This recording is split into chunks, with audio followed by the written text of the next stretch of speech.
Welcome to Inspiration and Transformation from the Banks of the Ganga with Sadhvi Bhagawati Saraswati, an American sannyasi living at the Parmarth Niketan ashram in Rishikesh, India. Sadhvi is president of the Divine Shakti Foundation, a charitable organization bringing education, vocational training, upliftment, and empowerment programs to women and children. Sadhvi is also Secretary General of the Global Interfaith Wash Alliance and Director of the world-famous International Yoga Festival. Join the musings of an American sannyasi as Sadhvi shares the wisdom and teachings of her guru, His Holiness Pujya Swami Chidanand Saraswati Ji. Welcome, everyone, to Inspiration and Transformation from the holy banks of the sacred Ganga River in the land of Rishikesh, India. Spiritual teachers as a concept tend not to be quite so controversial. If you want to learn math, you go to a math teacher. You want to learn science, you go to a science teacher. You want to learn piano, you go to a piano teacher. You want to embark on a spiritual path, you go to a spiritual teacher. It makes perfect sense.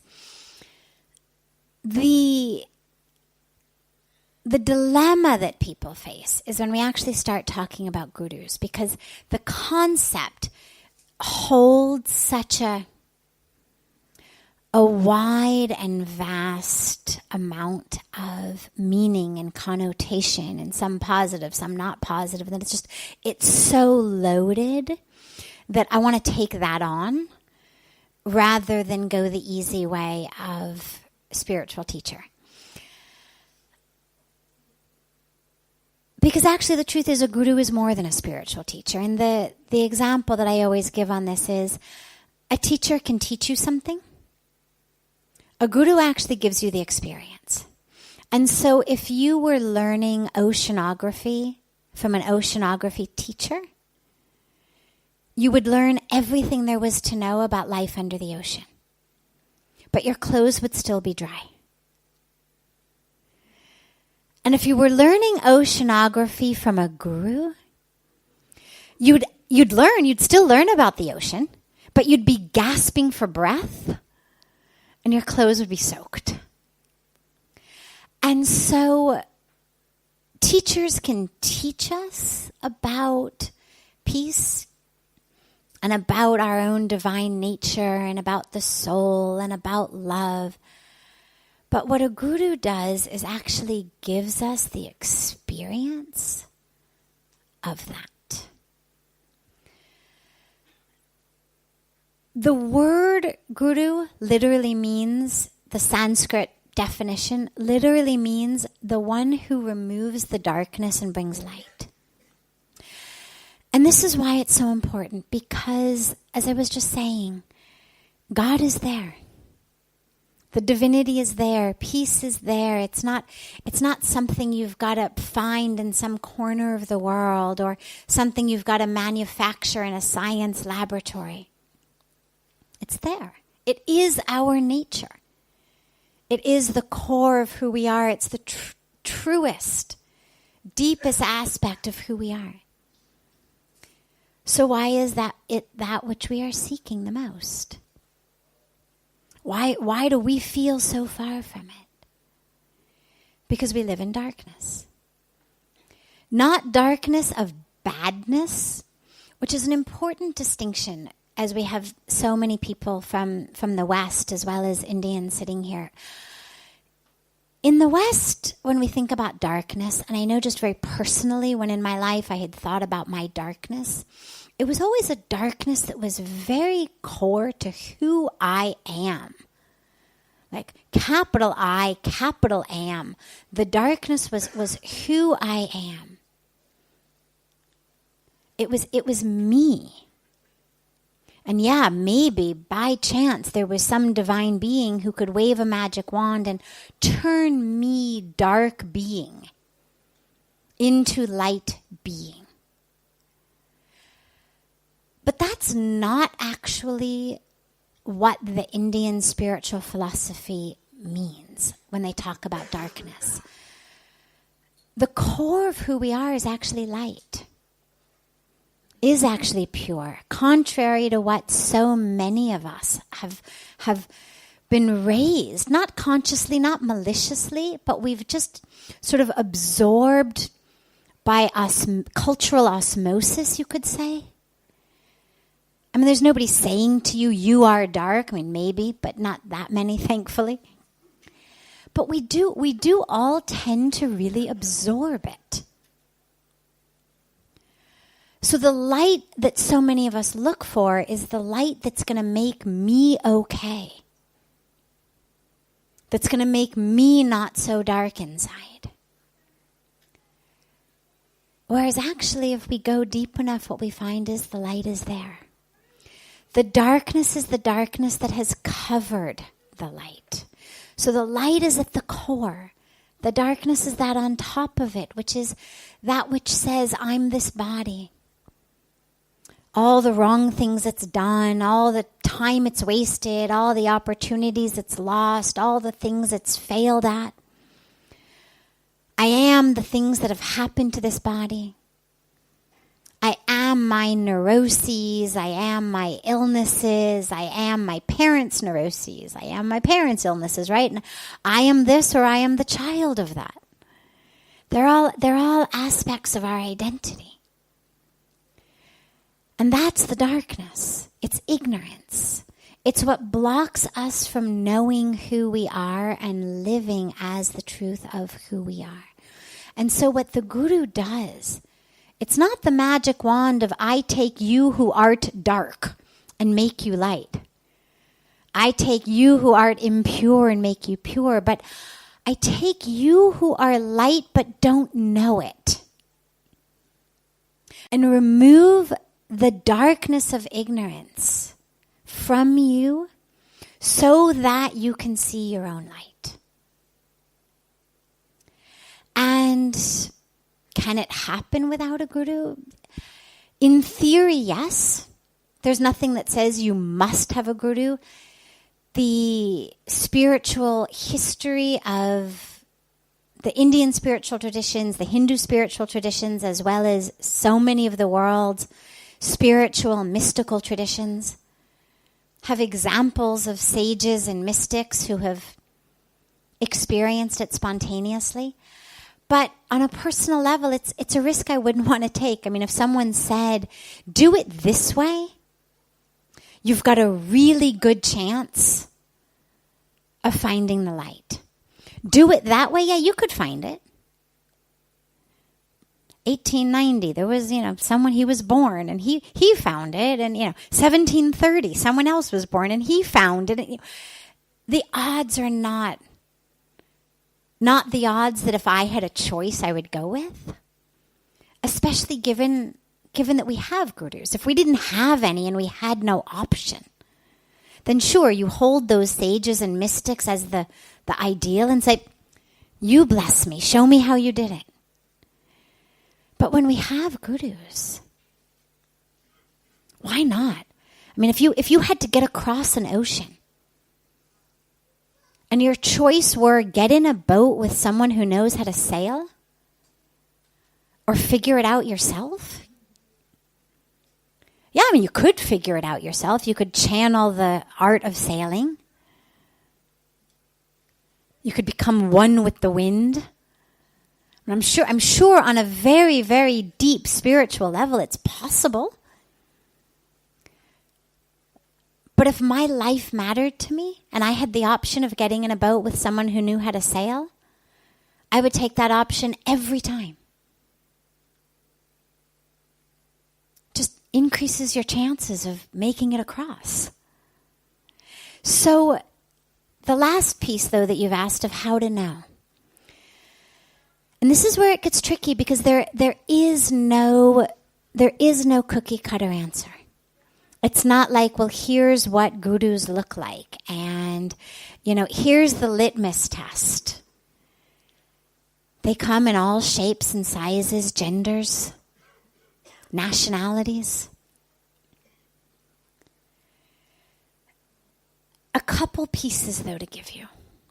The first is, you're going to feel something inside. in the presence of a guru. When you experience that light, you feel something. But now here's a subtle but important aspect. Sometimes charisma masquerades as truth.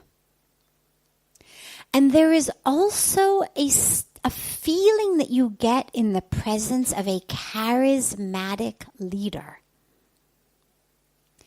that is different than truth. It is the same thing that, got so many otherwise good, peaceful people into lynch mobs we could go throughout history and see what charismatic leaders have gotten otherwise well-meaning, good people who followed them to do. And it doesn't mean the people were stupid. It doesn't mean the people were bad. It just means that charisma itself is also very magnetic. And if we're not really paying attention, we can mistake charisma for truth. Especially when there's a crowd mentality, when there's lots of people saying, oh, isn't this great? Isn't this great? Isn't this great? Isn't this great? And you get swept up in the charisma of the moment. And this is where it's really important to check in and make sure that even when you're sitting in your room alone, minus the crowd, minus the presence of the leader, what you experience is the presence of the light, not a longing for the crowd. It's not, oh God, it was so great 2 hours ago when we were all together. But wow, my light's been turned on. And even though I'm now crowdless, charismaless, I can still feel it and can still see. And that's the first piece I would give you. And the second piece that I would give you is the more someone tries to convince you that they are the right guru for you, the faster I would run in the other direction. The real gurus are doing this for us, not for themselves. They're not attached to the number of people they accumulate. They're so connected to source that, oh, no crowd today? Great, it's just me and God. And that fills them with joy. It's not, where's my crowd? They're giving you energy, not sucking your energy. And so if you find someone trying to convince you that they are the only, they are the best, they are the right ones, I would run in the other direction. When I first came to Rishikesh, before I had met Puja Swamiji, in the week or so that I was living in a hotel before moving in here, we had met a wandering sadhu. And this by no means is to turn you off the wandering sadhus. I'm sure many of them are very divine and wonderful. We happened to meet one who was of a sort of interesting sort. And he spoke some English and he said, come and sit with me. And we had nothing else to do. And so we said, sure. And so we went and sat with him. He didn't live at Parmarth Niketan. He lived downriver. He had a little room. And he would sit on his bed and we would sit on the floor and he would tell us things. And after the first day or so, he explained that it was customary to bring boxes of sweets when you go to see the guru. And so we were expected the next day to show up with boxes of sweets. But that was okay. I mean, that was part of the adventure. It was fun, sure. So we'd go to the market and we'd buy a box of sweets and then we'd go and we'd show up and give him the sweets. And this went on for a few days, and it seemed really harmless, and and after I met Puja Swamiji, and I was, for those of you who don't know my whole story, I'm not going to share it at the moment, but I was living in those days in just this state of ecstasy. I mean, I had been touched by something very, very special. And so it was just everything was God and everything was beautiful and everything was perfect, including buying sweets and sitting on the floor beneath the bed of this man who spoke to us.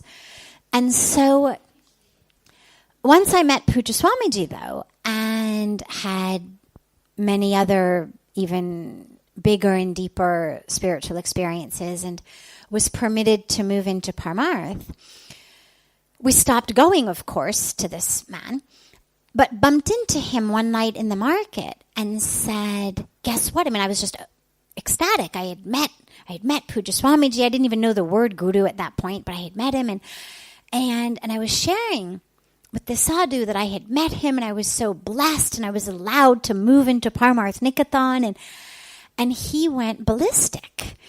And you can't do that. You're my disciples. I mean, literally started yelling at us in the market. And we had to really, hands on shoulders, calm him down. Now, I share this because obviously it's not always going to be quite so dramatic. They're not necessarily going to always chase you through a marketplace, screaming, you're my disciples. But if you get just the feeling of being chased, even if it's not literally being chased, if you get a feeling of someone saying, no, you can't go there, I knew you first, this is really when you walk in the other direction. Whether you have found something specific to walk toward or not, don't worry, it will come to you. I happen to have something I was walking toward. But even if you don't worry. It will come. You're listening to OTR-FM, part of the IOM radio network. Being a radio host on IOM FM allows you to build your show on a rich platform with the power of the internet to fulfill your outreach goals and connect with a very specialized and global online audience, unlimited by time and distance. OMTimes Radio will provide you with web relevance, a recognizable conscious brand, and with the standard of excellence that has accompanied every single... Join us here on the holy banks of Mother Ganga, in the lap of the towering and beautiful Himalayas, for our annual International Yoga Festival, taking place from March 1st to March 7th every year. Come, join your global yoga family in a true union of yourself with your divine self. We look forward to welcoming you all. You can go to the website on www.internationalyogafestival, all one word, .org. Look forward to welcoming you all home to the banks of Mother Ganga. Circle of Hearts Radio is a sanctuary on the airwaves. Join me, Grandmother Alaya, in the circle on Sunday 2 p.m. Eastern as I share information to both enlighten and nourish your soul. Hi, this is Christina Ricci with RAIN. Every 2 minutes, another American is sexually assaulted. If you or someone you know has been sexually assaulted, you are not alone. Help is just a call or click away through the National Sexual Assault Hotline. Please call 1-800-656-HOPE, that's HOPE, or visit rain.org, that's RAINN.org. Brought to you by RAIN and this station. Welcome back to Inspiration and Transformation. I'm so glad to have you all back here with me. What is the importance of nectar in our body? It's a very interesting question. Nectar, when we speak about it in an Indian spiritual standpoint, we use terms like amrit, sacred, divine nectar. which is literally the juice, the essence in our bodies and in our lives. But also when you speak about pran, which is our life force, or when you speak about ojas, which is also the sacred force, the energy of the body, these are also sometimes referred to as nectar. So I'm going to take them collectively. Well, the importance of it is it's what gives us life. Pran is literally our life force. So when the soul departs the body at death, we talk about the pran leaving the body, the breath leaving the body. When statues, deities in Hindu temples when they're done being sculpted by the artist and they are installed in the temples, there's a ceremony called the Pran Pratishtha, which is actually a very, very sacred, scientific, many-day-long, intricate ceremony of literally breathing life, breathing pran into the statue. And that's why, as a very quick but important diversion, people think that Hindus worship idols, and the Hindus always say, no, we're not worshiping idols. See, actually, the sacred breath has been brought into this. This is not an idol. This is the divine, who has been gracious enough to come into this form. But with the Pran Pratishtha ceremony, with the bringing in the breath, it literally goes from being a statue to being a deity, an image of the divine, a holder of the divine, a way of us to access the divine. So on the one hand, it's literally our life, our physical life. You need it to be alive. Go a step deeper. We'll begin with the most physical, grossest level. Pran is life. You have it, you have a lot of life. You don't have it, you no longer have life. You may have a body, but you no longer have life. Take it a step more subtle. Because the pran is not only physical life. It's also the quality of our inner life. And that's where it's slightly distinct from breath. The translation, the literal translation of pran is not just breath. So it's not simply oxygen. It's actually an energy and a power and a life force that comes in. So it's deeper than simply oxygen. And therefore it determines the quality, which is where you have practices like pranayama. How do we use the breath?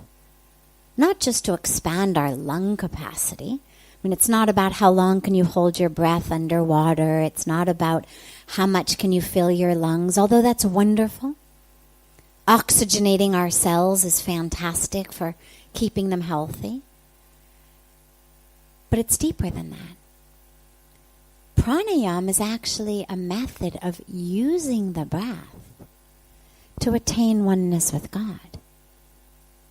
This is where, when it comes in the 8 limbs of yoga as given by Patanjali, it's part of the path to samadhi. It's part of the path to that ecstasy, that union with the divine. So the pran is that which we can use to connect with the divine force within us. Ojas, and of course we could go all night on this, but I want to just make sure that we have time for other questions.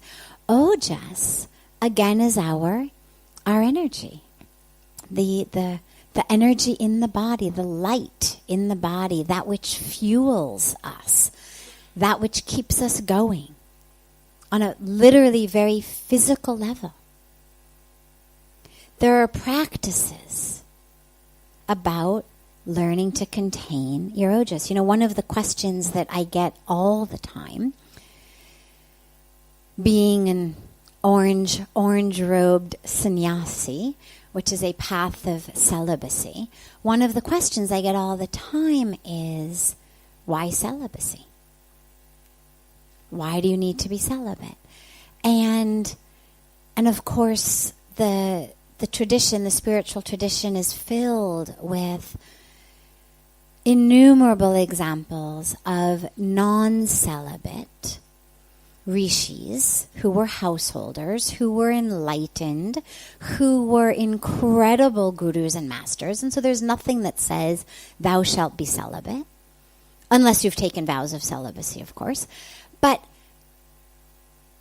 the teaching of celibacy and the reason for it on the very, very committed and deep and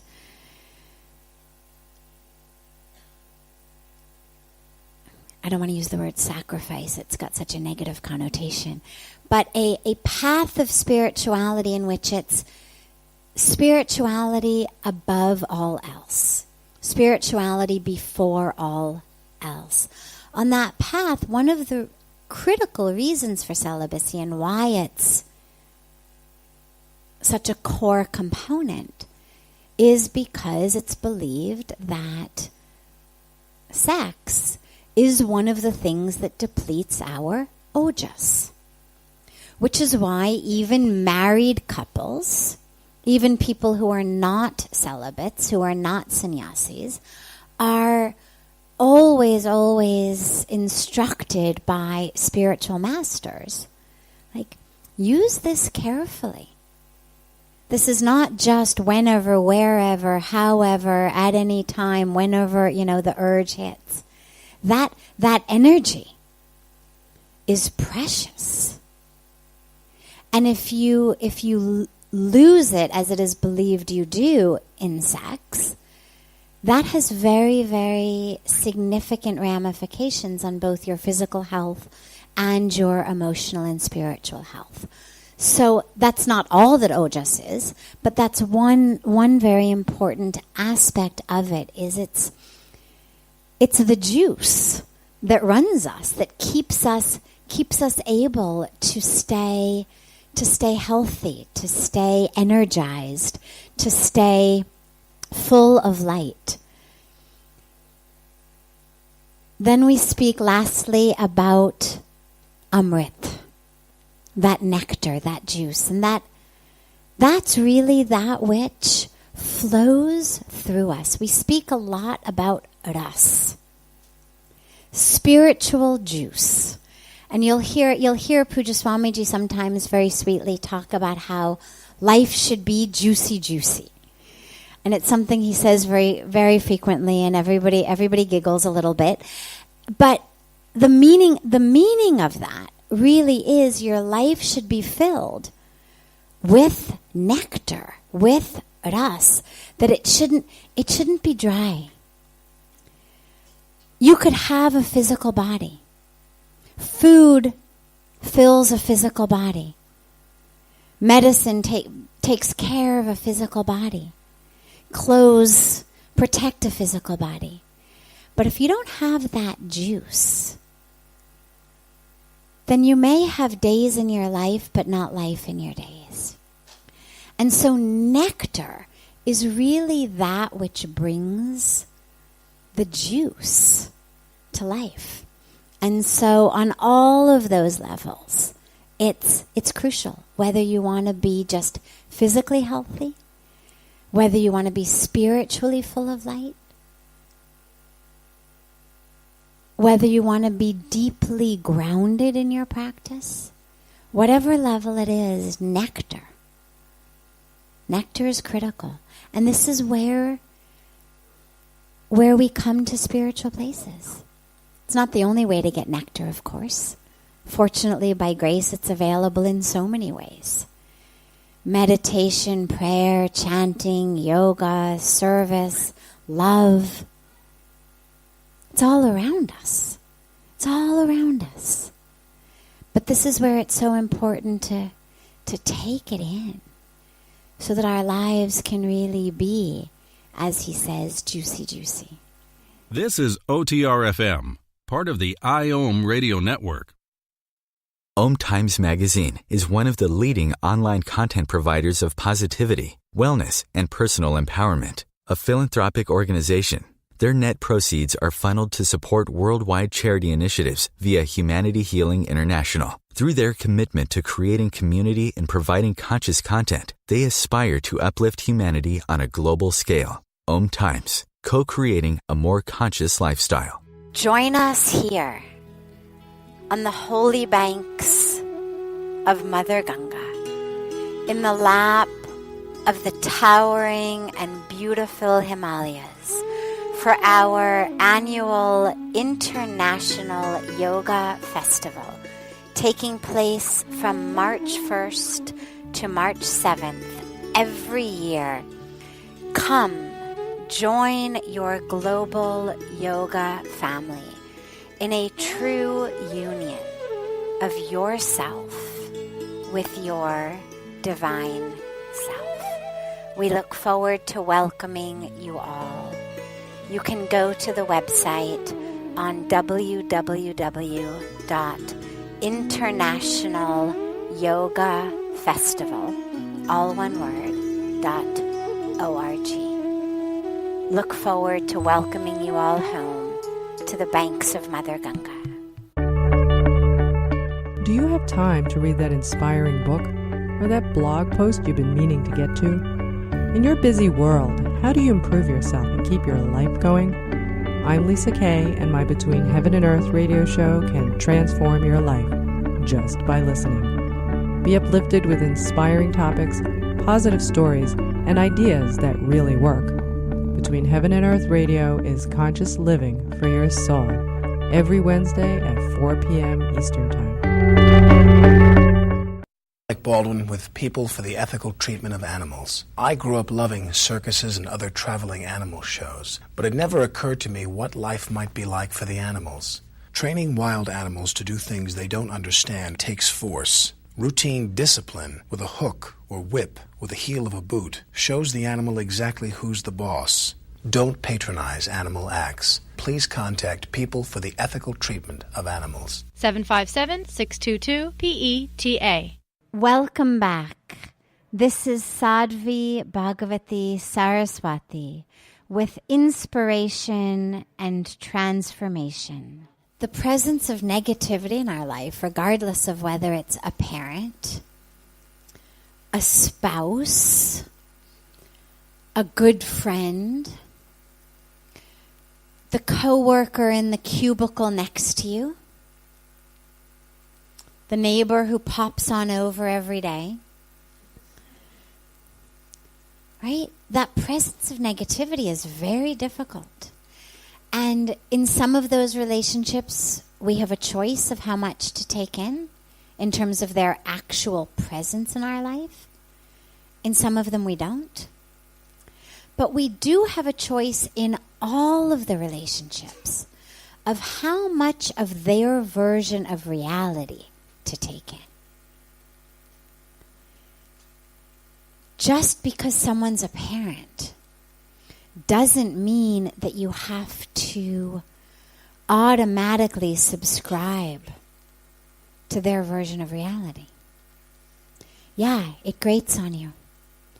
And you have the right, regardless of the relationship, even child to parent, you have the right as your own being to say, this conversation is very difficult for me. Can we change it? Isn't it a beautiful day? Look at those flowers. Not with negativity, not with saying, oh my God, Mom, your dad, you're so negative. Listen to me, your spiritual daughter, teach you how to live. Right? Doesn't usually work very well.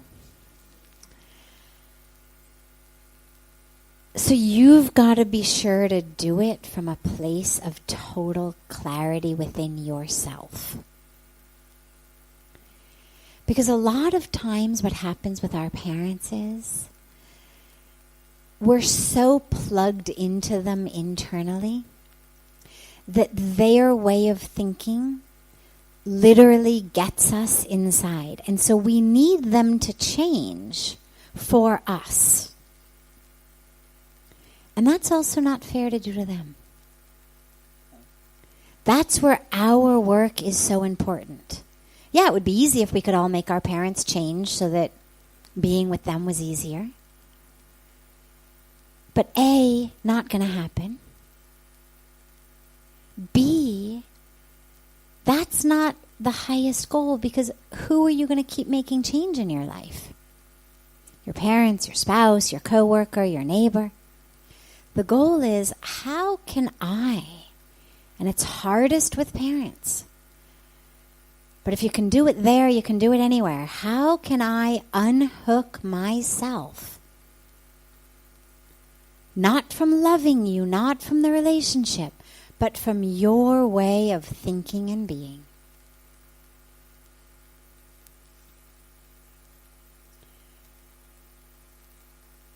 Anytime you think you've really hit enlightenment,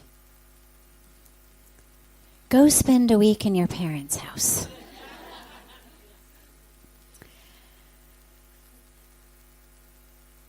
And what's so wonderful about it is it really shows you what work you've still got to do.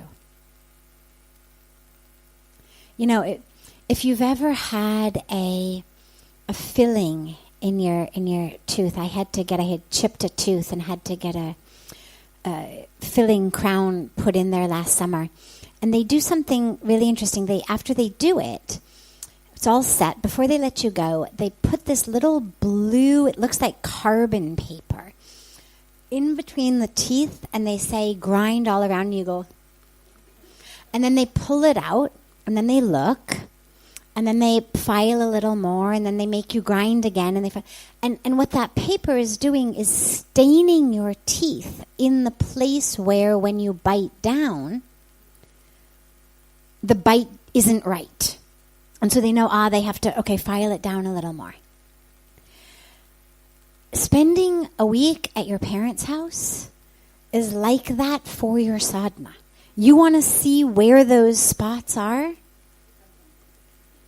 It's literally like that blue paper. Okay, I guess I still have some issues around this because, oh my God, that just pushed my buttons so much that, even though I don't drink, I find myself headed to the nearest pub.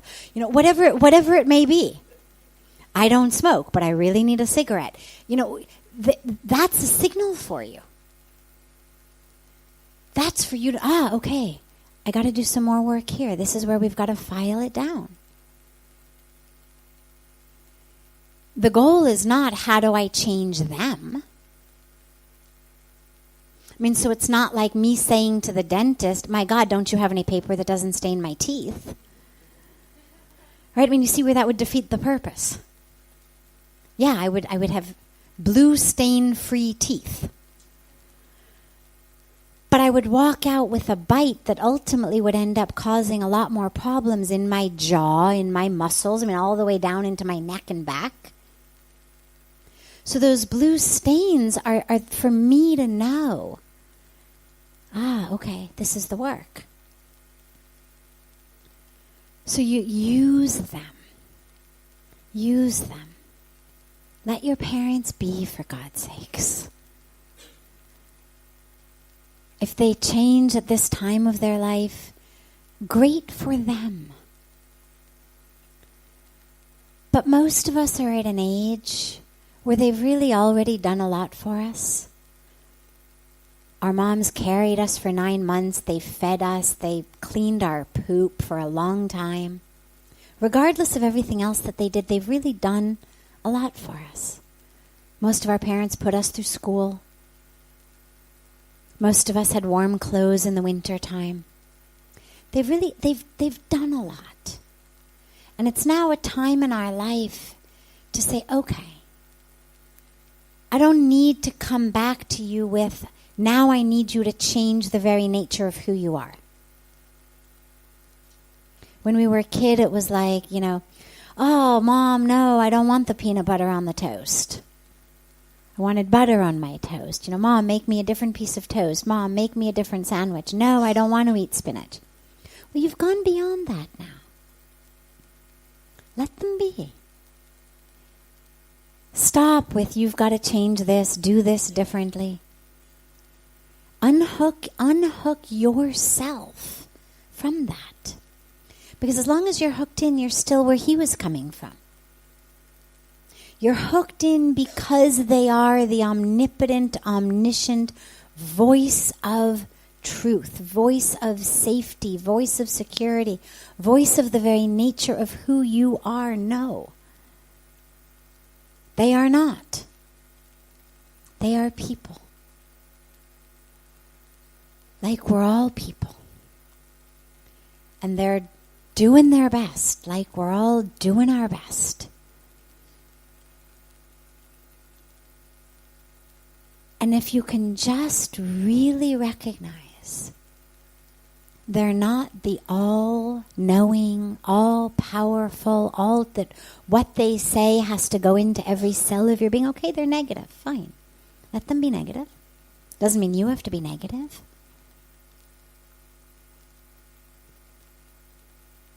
But the minute that you turn around and get negative about their negativity, you've just grown it.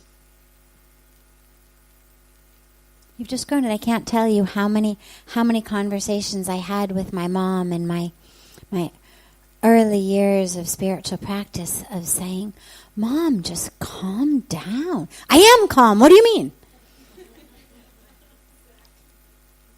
Well, that didn't work very well. And then you think, well, all right, where did that get us? Who was that beneficial for? No one. And so you learn to move through it in a different way. Don't tell me to be calm. Okay. And then you have to look at yourself. What's my attachment to telling her to calm down? Why do I need her to calm down? If not calming down is fine for her, why is it bothering me? Why does it bother me? Why am I so troubled by it that I need her to change how she's being? And that's where life starts to get interesting. When you start looking at yourself. Why does it bother me so much? Why does it trigger me so much? Why does it plug into me so much? And that's the opportunity that we have to grow. So use them. Use it to grow. And doesn't mean that you have to live every day of the rest of your life there. Right, of course. Like you eventually get out of the dentist chair. You do it. You do it for the relationship, because the relationship is important. And you take it as sadhana, to learn about yourself. To learn how to love without needing people to be a certain way for us to love them. And then here's the bottom line of that. That's what changes them. That's what changes them. Now, you can't do it to change them. Come on, I've been so good and loving. Like, why haven't you changed yet? Sadhvi, you said you would change if I would just be, good and loving. No. But when you are, it actually changes them. Because what it does is it creates space for them. Nobody wants to be negative. Nobody thinks it's really fun to be cranky and grumpy and negative, criticizing. It's nobody's idea of a good time. Nobody wants to fight with their children or their spouses. Nobody wakes up and says, my God, today's a really boring day, I know. I'm gonna pick a fight with my kid. I know just how to push her buttons. It'll be really fun. Who needs TV? Nobody thinks like that.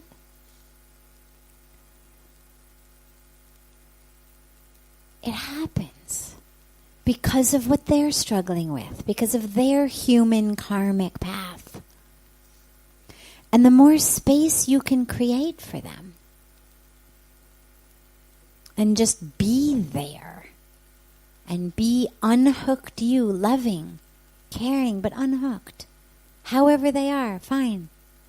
They're your parents. That creates space for them also then to change, should they want to. Because that's also their choice. This is OTR-FM, part of the IOM radio network.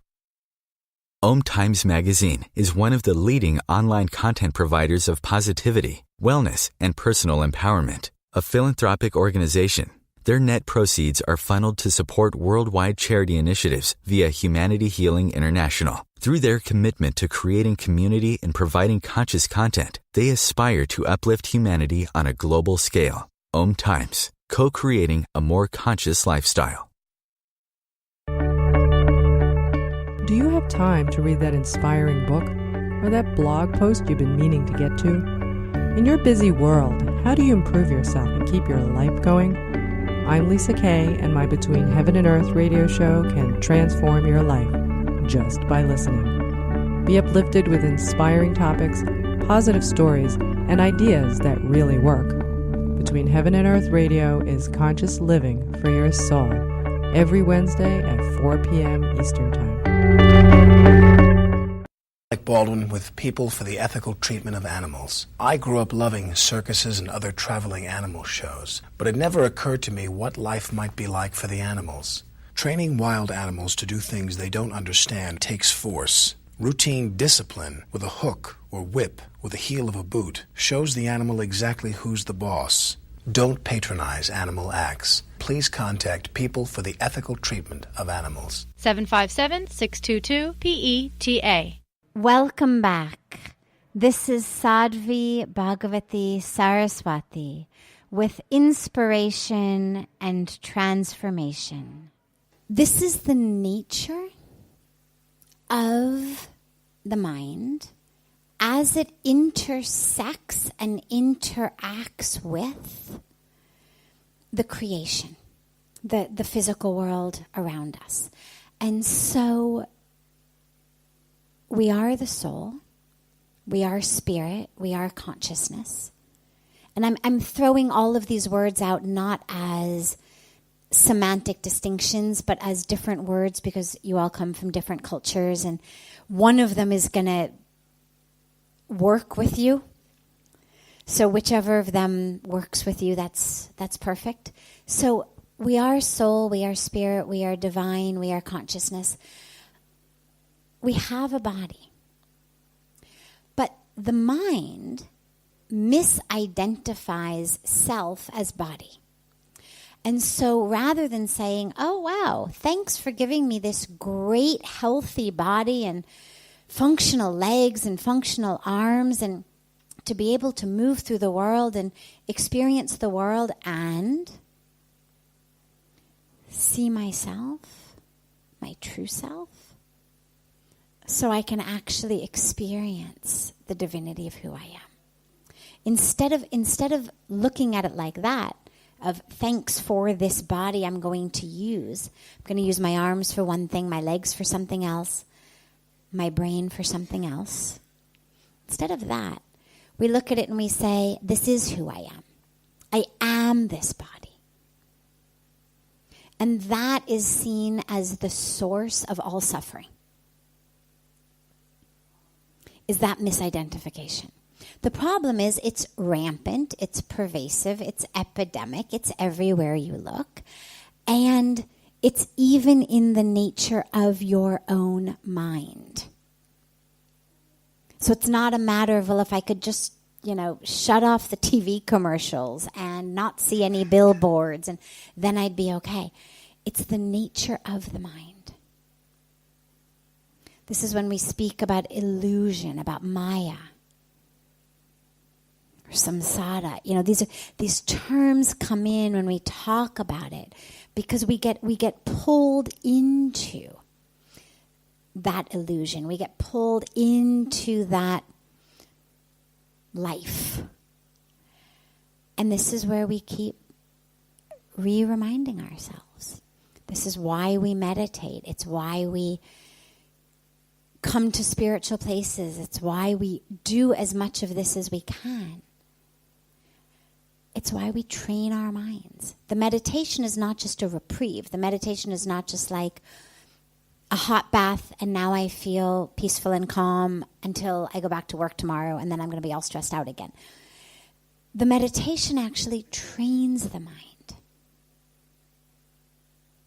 So the more you do it, the more you remember. Like if you were learning to play the piano, the more times you play a song, the easier it is. You get a new job in a new area of town, well, you've got to, look at directions of how to get there. Once you've had that job for a few years, you could drive yourself from home to the office blindfolded, basically. You've trained yourself. It's become your nature. This is why we meditate. It's why we pray. It's why we spend time in spiritual places with spiritual people, doing things like satsang, doing things like arti. It's why we do seva, to remind us that which I am doing is in service, is not for me. Because usually in most of our lives, my spiritual practice is all inside me. It's when I'm sitting on a cushion or I'm sitting on a mat. And then everything that I'm doing off the cushion, off the mat, in the world, is perpetuating that illusion. So whether it's in my relationships, whether it's in my job, whether it's in my social circles, whether it's in, the changing rooms at department stores, trying on clothes, whatever it is, that which I'm doing reinforces this false identity. You are the body. You are your role, you are your title, you are your career, you are your socioeconomic status, you are how that guy in the bar just looked at you. You are all of these things. And this is why we keep bringing ourselves back to our spiritual practice as much as we can. The internal practice and the external practice. It's why we do seva. Whether you can do it full-time or part-time, whatever it is. But we do it to remind ourselves that there isn't this distinction, that which I do also, eyes open off the mat, off the cushion, in the world, that's also part of my spiritual practice. It's not about, how I look in the mirror of the dressing room. It's not about how this person looked at me or that person looked at me. It's not about where I am on the socioeconomic ladder or the social ladder. When I'm doing seva, it's all about service for growth, spiritual growth. Service for others, yes, of course. But service for my spiritual growth as well. And so that's where we do all of these things, to keep reminding ourselves as much as we can. It's why we try to spend time with spiritual people. I mean, if your entire friend circle says, my God, did you gain weight over the weekend? It's going to be really hard to keep being in soul. But if you've got a friend circle that's on that same path, well, that's going to make it much easier. It's the importance we talk about Sangha, the people we hang out with. If what they're talking about is your body and how much do you make, and you're going to stay stuck in that. But if the people you're with are on spiritual paths. Even if they're paths that are different than yours, it doesn't matter. As long as there's that focus, it's going to be a lot easier. This brings to a close this hour of inspiration and transformation. Thank you so much for joining me. I'm so glad to be together with you all each week. And I look forward to being together again next Thursday, same time, on OMTimes Radio.